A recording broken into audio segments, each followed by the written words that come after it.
Good afternoon. Thank you for having me. This is a crazy huge honor. I am so blessed to be able to be here and share a little bit of my story with you. And let's give it up for Fela. Thank you for standing in the gap.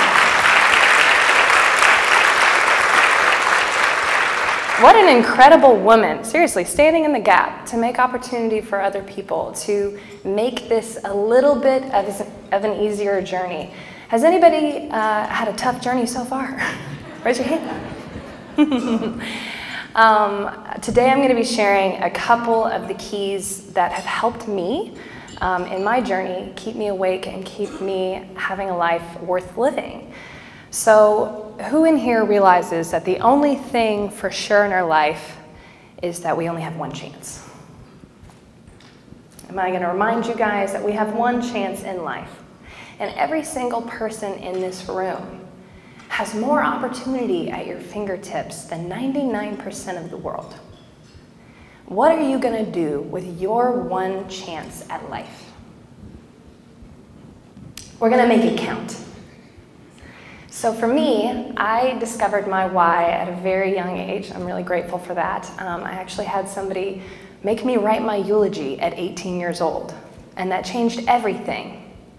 I realized at 18, even though I was really passionate about helping people and I wanted to make a huge difference, that I wasn't doing anything every day that would get me to the place where the statements I wanted to be true at the end of my life were actually happening. And so I decided to wake up and become more intentional. I wanted to be a missionary from the time I was 12. And every single year, I worked 5 jobs at a time from 13 on, so I'd save money to go on these trips every year. And I went on these trips and I saw huge need. I saw emergency issues that I wasn't seeing in my own backyard every day. Not that they're not there, it was just life or death stuff. And I got really frustrated. Anybody ever get frustrated? Has anybody realized that that's actually one of the best things that can ever happen to you? In your frustration, you have a vision of a higher standard. And you can actually turn that into becoming purpose in your life. So I was frustrated. I was actually pissed. And you're not supposed to be pissed when you're on a mission trip. And so I was like, God, I'm not really helping anybody. We're feeding kids for a day, we're building a building, but we're not making a huge difference. And so I had this horrible vision, because I planned to move to Africa at 19. That was my vision. I was going to move to Africa, I was going to live in a mud hut, and I was going to serve in a village. That was my plan. And I remember having this horrible vision of finding a child that needed some medicine, it was dying, and I rescued it on the street, and somebody's sponsorship check did not come in. And I was super upset because the kid died, and it was like this terrible vision in my head that I was going to have my entire calling and the reason that I wake up and breathe dependent on someone else. So I decided to start a business. And not very confidently. If you look back now, it's like, oh, you did this in 6 years. I was never confident about it in the moment. You stumble your way through figuring out how to make this all matter. So don't ever think that you have to have the full picture of your life figured out. But I will tell you it's important to know your why. On one of these mission trips, I met a little girl that couldn't speak. She couldn't speak because she was sexually abused by her father as an infant. And her vocal cords were destroyed. And I was heartbroken, of course, like all of you would be. But I was even more heartbroken to realize that this was socially acceptable in this community. It was normal. That was normal. And I remember I was 17 years old, I went back to my tent, and I got on my knees, and I said, God, I want to be the one that figures out how to make that not normal. I don't have a plan, I don't know how to do this, but I want to be the one to figure this out. Because looking in her eyes is the moment that I realized how much opportunity I had at my fingertips. Just for living here in the US, just for being in this room, I knew that I could execute on opportunities that she would never have. And so my why became how can I create opportunity for those who have none? And that's my why. But I want you to find your why. Your why is incredibly important because in your darkest hours, in those moments where you want to quit, when you want to give up, but business is easy, right? I mean, maybe nobody else has had the problems that I've had. In your darkest moments, your why will keep you motivated. So I really want to challenge you to figure that out. It gives you the push when you can't push yourself. I started the business to make a difference. You know, my original vision was I was going to build orphanages. I wanted to make enough money to then have cash flowing assets to then build orphanages. And so when you start with like a pure heart, you've got a good intention, you think everything's going to go really well. I'm going to share a few stories, not very many because the list goes on and on and on, of the crap you have to overcome. And that's crap from business is hard. Being a woman in business is a little extra harder. I'm sure nobody else has experienced that. And being young is hard. I also had no education. I was in a brand new city. I had no support. But I knew I was supposed to start this business. So I started the business, and I actually ended up, crazy circumstances, having to live in my car and working for free for 9 months just to learn, serving people who did know the business. And when it finally kicked off, I was almost unstoppable because I worked for 3 years without making a dime. About 3 years in, I was working, it's ridiculous, I have witnesses, 18 to 21 hours a day for, it was 5 years, but 3 years in, I had a contractor who was going over budget. He kept going over budget. And he had about 8 projects at a time. I was renovating houses. And I said, hey man, just so you know, you came up with these budgets, you can't keep going over budget because you came up with them and I only borrowed so much money. He's like, that sounds great, but he acted a little weird, and the subcontractors were acting a little weird too. I found out via 200 phone calls later, pouring in that day, that he hadn't paid the subs in 3 months, and I lost everything I'd ever worked for. Everything I'd ever worked for, 18 to 21 hours a day, killing myself that whole time. It was over $1 million. I ended up paying the subs again. I made sure the investors got all their money back, and I wanted to roll over and die. I was so stressed. And these people were saying they're going to sue me, they're going to put me on the news and all this stuff. It was really crazy. And I remember curling up in the corner of my room wanting to throw up, rocking back and forth saying, this is not worth it. And when I closed my eyes, I saw that little girl's eyes. And that is what I hope you find. I hope you find a why bigger than yourself. And remember that your business has the vehicle, it is your vehicle in which you can change the world. And you have to be strategic, you have to be intentional. But remember your why. When the why is clear, the how becomes easy. Remember that. And remember that if you don't have purpose, you won't have direction. You're never going to realize the difference between an opportunity and a distraction if you don't know your why, if you don't know which way you're going, because everything looks like an opportunity.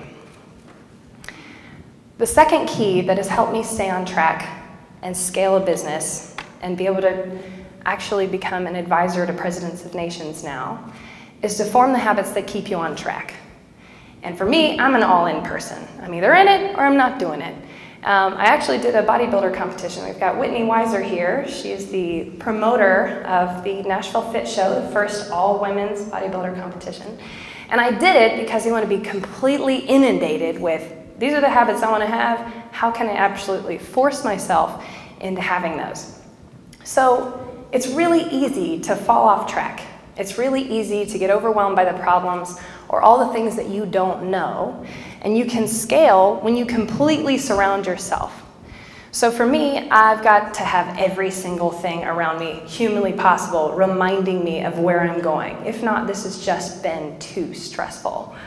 So from everything from the people that I hang out with, being part of a group like this, a member of the Women's Presidents Organization as well, the people you spend your time with, the food you eat, the clothes you wear, where you spend your money, the kind of movies you watch, the name of my company, Ariel, every single thing is a reminder that this is about creating opportunity for those who have none.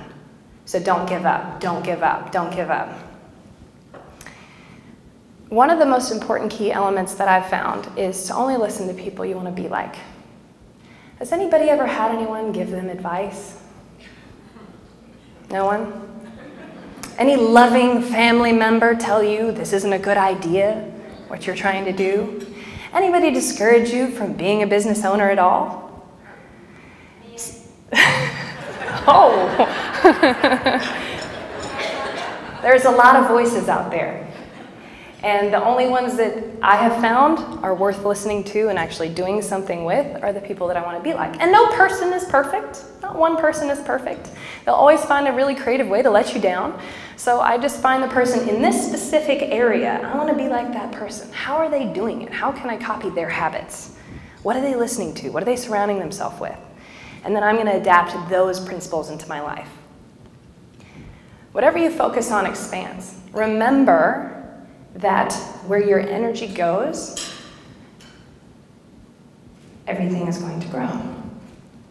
So many people are stuck on the disappointments. If I was disappointed on all the people that turned their back on me in this journey, all the people who have made very profound statements telling me I can't do it, then I would not be the major sponsor of hundreds of orphans that now can get out of trafficked situations, abusive situations, had I been distracted by them. One of the most important things that I've been blessed enough to remember, not every day, but I try to remember, is when you get a hater or somebody whose voice is constantly telling you, you can't do this, you gotta remember, where were you?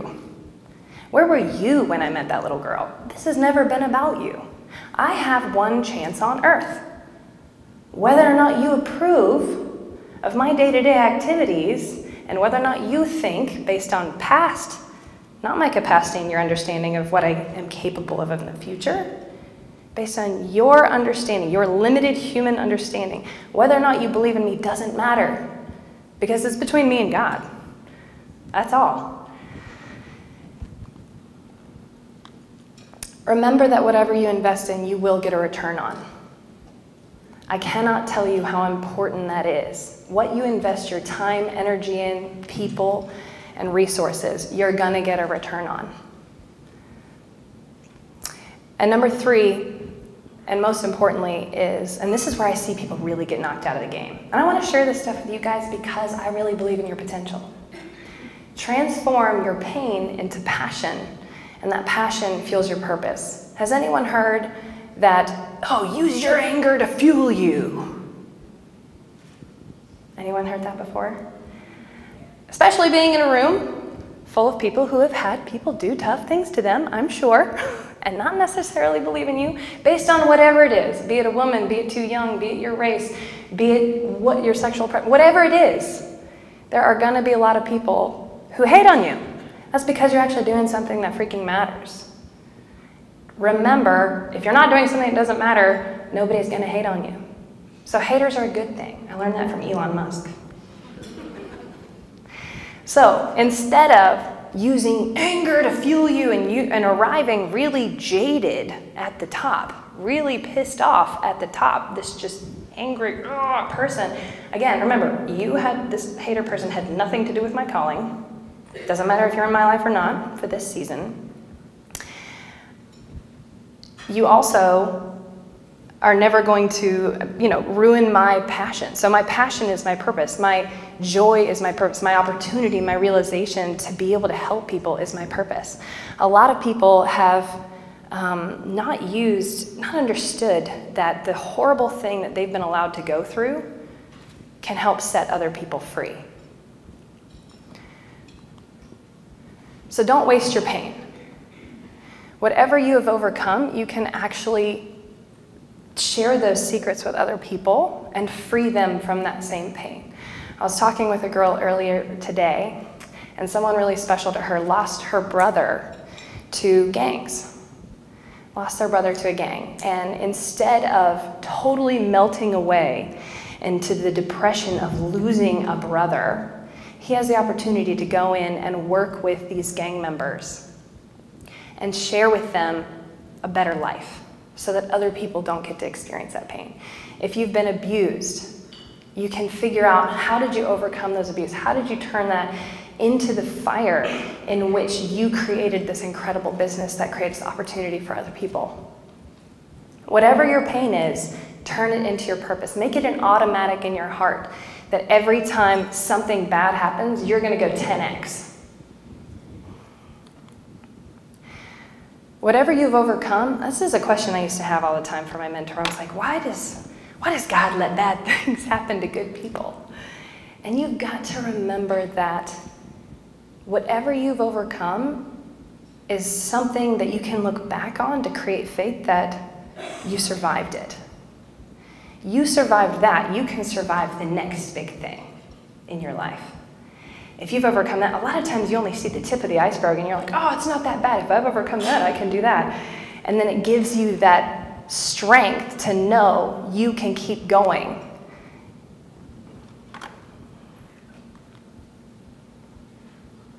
This is an interesting one about leveling up. I've learned that in order to go to the next level, when I'm feeling that stress and anxiety of, oh, I can't do it, I can't do it, I can't do it, whatever I'm running to in that moment, be it Instagram, be it food, be it a person, whatever bad habit it is that you run to when you're anxious and stressed out are all the things that you have to let go of in order to go to the next level. It's literally your checklist. So just write it down and start chucking away at it. The greatest training for those of you who have asked to do something great in your life is rejection. So if you think about it on a really practical basis, if you're going to do something that's never been done before, or if you're going to try to make a way for others, literally you're clearing a path, then you have got to have the confidence in yourself to know that what you're doing is the right thing. If you're dependent on other humans' affirmation of you every day saying, I like what you're doing, I like it. If you're doing something that's not been done before, then people probably think it can't be done. So it's common sense to know that people close to you that are rejecting you are practice for you to have the strength, to have the guts to go when people don't think it's possible. So I've seen a lot of, these are all things that I've seen take people out of the game, have almost taken me out of the game. I've watched how people think that if their best friend or their mentor or their mom or their spouse don't believe in what they're doing, then they can just quit because they're so dependent on them hearing that it's the right thing to do. I want to encourage you that rejection is one of the best trainings that you can possibly have to be ready for the next level. So I started my business to be able to make a way for others. I originally thought that it was just going to be to make money, to have assets, to go move. And over the last almost 10 years now, I've realized that if I can tweak my operations, the way that we do business can create opportunities for those who have none.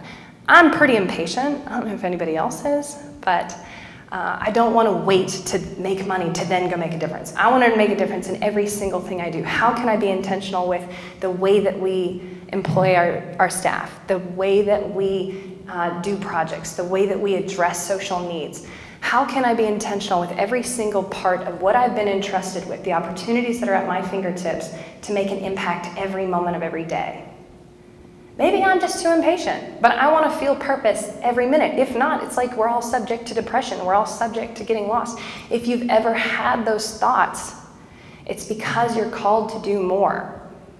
So ask yourself, what do I have that can help people? What do I have as a resource that can make a difference?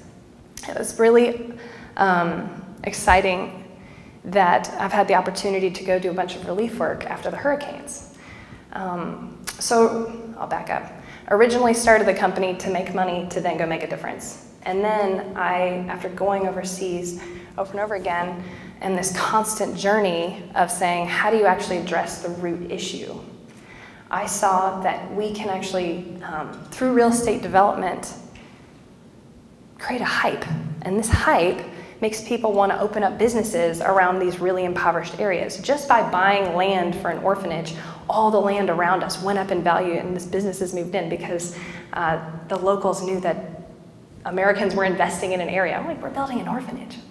But this area that the only way that families could survive was selling one of their kids to feed the rest of their family was now one of the most thriving areas in this entire region, which was exciting. I said, you can use real estate development to actually create hope in hopeless places.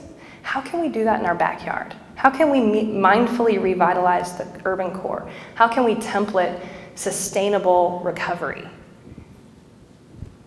And so I went on this mission to now realize that my business is the vehicle in which I can create change. And I want to challenge all of you too. A lot of people are living a really disappointed life thinking that here's this great mission and I don't get to live it because I have to work. I want you to change what you're doing with your work to actually live that mission on a day-to-day basis. And so we made more tweaks. There's a million ways you can make money. Who cares? Who cares if it's not double prizes? How can we make money and make a difference at the same time? So that's the challenge that I'm always challenging my team. So we thought to ourselves, if we can scale recovery, if we can scale transformation in a positive way, we can not only do it in our backyard, we could eventually do this overseas. Wipe out poverty at its roots, wipe out sex slavery at its roots. So we've been practicing in Nashville for the last 7 years on how to create positive transformation. And when the hurricanes happened, we were able to actually use our skills for revitalization, and we are advising the presidents of these countries that have lost everything. How do you rebuild? How do you use the storm to be better than you were before?